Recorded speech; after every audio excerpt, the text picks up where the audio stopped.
Today we want to look at exponential functions. On the page that I asked you to print out for notes, it asks you to use a calculator to determine the approximate value of each expression to the nearest hundredth. Then it gave you the problem for number 1 of 4 raised to the 1.7. Now you could use your calculator. There are a couple of different calculators. Remember I had suggested that you use the Holt calculators, so let's go look at a couple of those. This is what the scientific calculator looks like from Holt.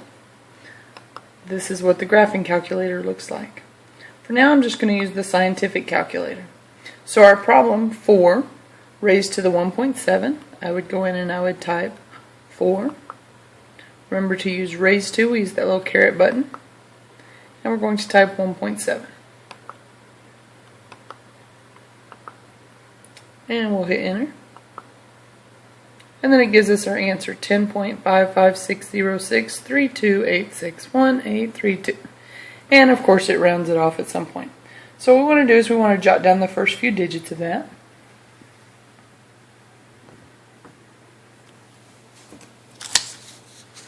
So we're going to put 10.55606.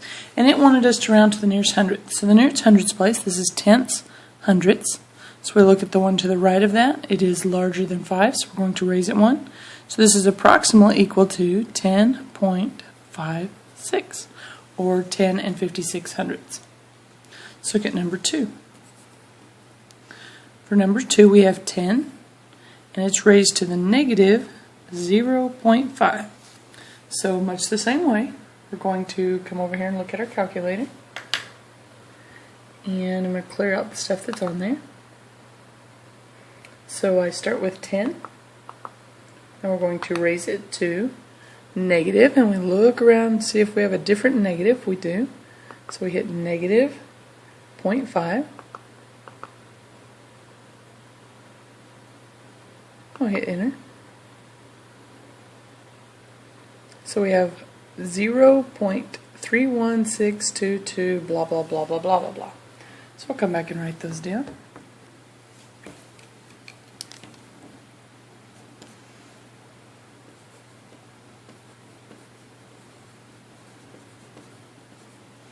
Okay, we once again want to round to the nearest hundredth, so we look to the right.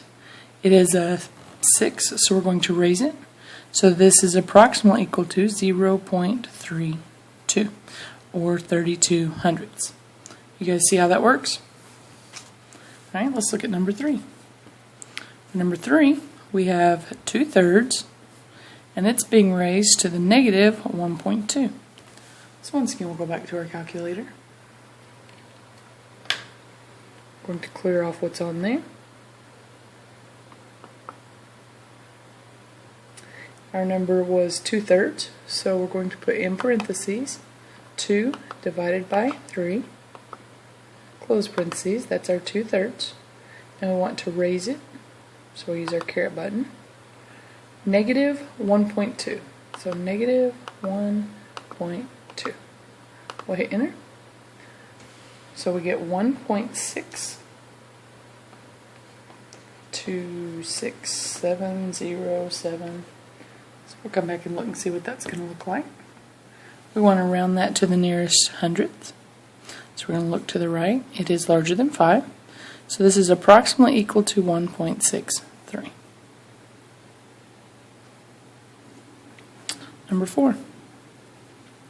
We have 4, open parentheses, 3, raised to the 0.7, close parentheses. So let's see what that's going to look like on our calculator. First we're going to clear. Type in our 4, open parentheses, 3, raised to 0.7, close our parentheses, and hit enter. Gives us 8.6306 blah blah blah blah blah. So 8.63067 is what we have written down. So we need to see what that's approximately equal to. Remember, we're rounding to the nearest hundredth, so we check. It does not get raised this time, so 8.63. Right. On the next section of the paper that I asked you to print out, it said that they wanted you to graph the equation y equals 4 raised to the x. And then they gave you your table, like we've used last year to help us organize our data. So they gave you some numbers to use. Those numbers would be -2, -1, 0, 1, and 2, the most popular domain values to throw in. So really this means we're going to have 4 raised to the -2. Remember last year that meant the same thing as 1 over 4 to the second, and 4 to the second would be 16, so that's 1 over 16. So we could use our calculator on that one. Since they're asking us specifically to graph this one, we could use our scientific calculator to find all these values and then graph those, or we could use our graphing calculator to see if it would give us those values also. So let's see what that would look like. If I'm using my scientific calculator, I'm going to clear this out. And I want 4 raised to the -2. So 4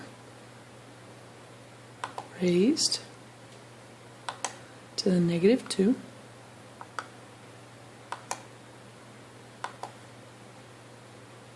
which is the same as 1/16.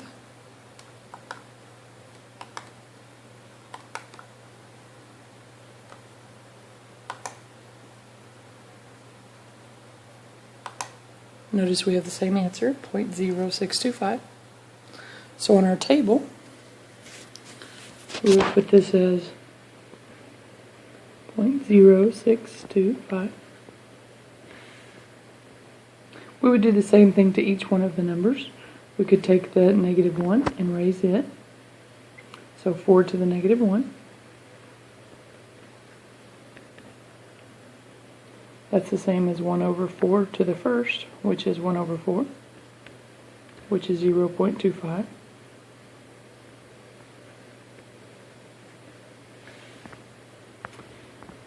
Last year we did anything raised to the 0 was equal to 1, so 4 raised to the 0 would be equal to 1. 4 raised to the first would just be 4. And 4 raised to the second would be 4 times 4, which would be 16. Alright, now what we want to do is graph that. So I'm going to come over here back to my calculator, and I'm going to change from my scientific calculator to my graphing calculator. And in the y equals section, I want to type in 4 raised to the x. So 4 raised to, so come over here to our little caret, and we're going to type in our x. We're going to go graph, and that red is supposed to indicate our function. Notice at -2, it's just barely above the line, 0.0625. At -1, it's up to about a quarter of the way. At 0, we're at 0, 1, so 0, 1. Then at 1, we're up at 4, so here's 1, up at 4. And then for 2, it shoots all the way up to 16, which you'll notice is off our screen. If we try to go to 2, 16 would be up here. Also, it gives some of the values over here on the side, so we could check. You see we have our 0.0625, our 0.25, our 1, 4, and 16. You guys understand how to graph that one? Good.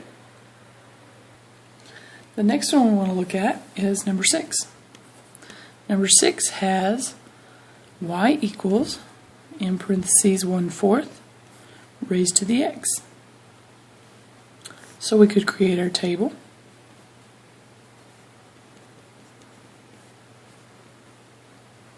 We will put in the same domain values that we used last time, -2, -1, 0, 1, and 2. And this time I'm just going to go ahead and put them in the graphing calculator on my computer screen. So here we go to the graphing calculator. And I want to clear out what's in there. So I'm going to put 1/4 in parentheses.